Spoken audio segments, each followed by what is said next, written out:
আসসালামু আলাইকুম। এ হচ্ছে আমার ছাদের উপরে মুরগির ফার্ম।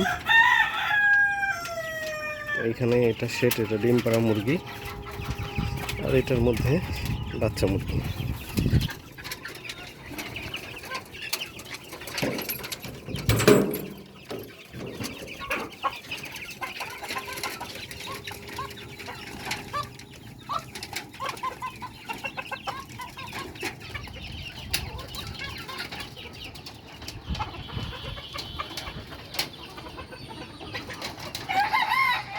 বাচ্চা মুরগিকে খাবার দেওয়ার পরে কিছু ফিড নিচে পড়ে, তো সেগুলো ওরা খাচ্ছে।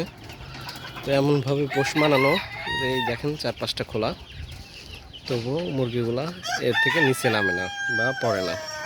প্রথম একটু সমস্যা হইতো, কিন্তু পরবর্তীতে মুরগিগুলা আর কি পোষ মেনে নিছে। তো এগুলা আর কি এখান দিয়েই খায়, চারপাশ দিয়ে খাবে। পরবর্তীতে আবার এদেরকে একটু সরাই দিলে এরা ঘরে ঢুকবে। আমার এই ঘরের ভেতরটা, এইখানে দেখতে পাচ্ছেন ফার্ম মুরগি 2টা ডিম পাড়তে বসছে, একটা ডিম সামনে পারছে। হচ্ছে পরিবেশ।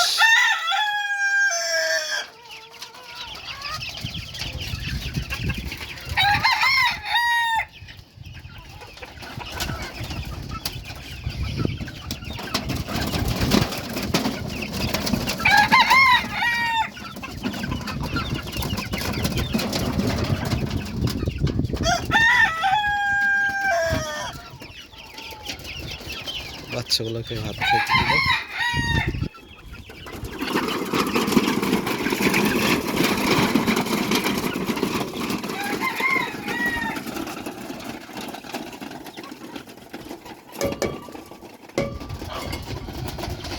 মূলত বড় মুরগিগুলো নিচ থেকে খাবার খায়, আপনার পরে কিছু খাবার খাওয়ার পর পড়ে যায়, সেগুলোই